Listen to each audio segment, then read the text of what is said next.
شرک کو چھوڑ کر میری ذات سے دانستہ یا غیر دانستہ لغزشیں ہوتی رہتی ہیں، جس کا براہ راست فوری اثر میری روزی روٹی پر ہوتا ہے۔ توبہ کرتا ہوں، نادم ہوتا ہوں، ضمیر بھی ملامت کرتا ہے، لیکن پھر گناہ کی کشش شجر ممنوعہ کو چھوڑے بغیر نہیں رہ سکتی۔ کیا انسان اس حد تک کمزور ہے؟ تدارک کیا کرنا چاہیے؟ تدارک کیا ہوگا؟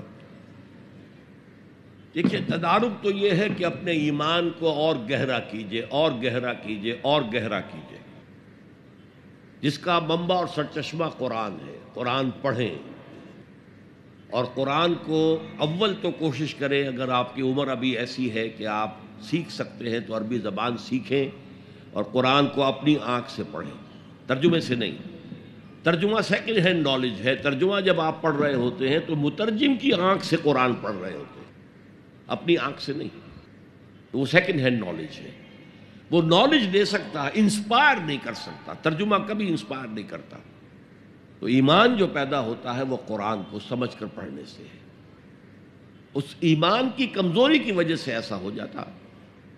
اچھا، یہ بھی ہے کہ بعض طبائع، جیسے کوئی جسمانی طور پر بہت قوی ہے، بعض جو کمزور ہیں پیدا ہی لاغر ہوتے ہیں اور پھر ساری عمر لاغر رہتے ہیں۔ ایسے ہی اندر سے انسان کے اندر جو قوت ارادی ہے وہ بھی بعض کی مضبوط ہوتی ہے، جو فیصلہ کر لیا ڈٹ گئے۔ بعض کی قوت ارادی اتنی مضبوط نہیں ہوتی۔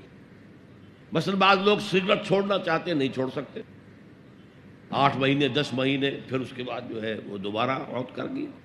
تو یہ وہ ان کی جو ول پاور ہے، اسٹرینتھ آف ڈٹرمینیشن، وہ کم ہے۔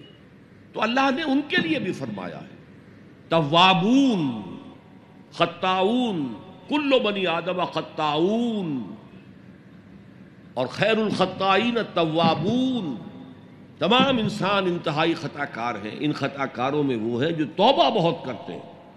اور ایسی حدیثیں موجود ہیں کہ جس وقت آپ نے توبہ کی، ایک دفعہ اس عمل کو چھوڑنا لازم ہے، اس وقت یہ ارادہ ہونا چاہیے کہ اب دوبارہ نہیں کروں گا، اس وقت دل کے اندر جو ہے پشیمانی ہونی چاہیے۔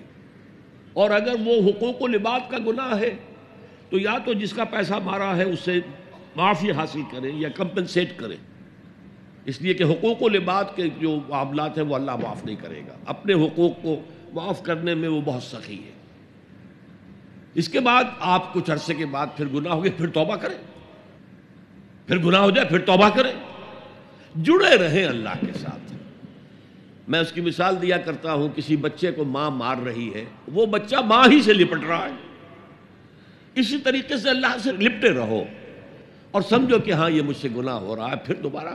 تو اس لیے کوئی حرج نہیں ہے۔ اگر آپ کی قوت ارادی کمزور ہے تو اللہ تعالیٰ جو ہے آپ کی جو بھی قوت اس نے آپ میں رکھی ہے، آپ کے جینز میں کوئی کمزوری ہے تو میں بیان کر چکا ہوں کہ جو شاکلہ انسان کا ہے، قُلْ كُلٌّ يَعْمَلُ عَلَىٰ شَاكِلَتِهِ، یہ وہ جینز کے ذریعے سے بنتا ہے اور ماحول کی وجہ سے بنتا ہے، لہذا اس کے اندر اندر ہی آپ عمل کر سکتے ہیں۔ تو اللہ تعالیٰ جانتا ہے اور ہر ایک سے وہ اس کی وسعت کے مطابق حساب لے گا۔ لا یکلف اللہ نفسا الا وسعها۔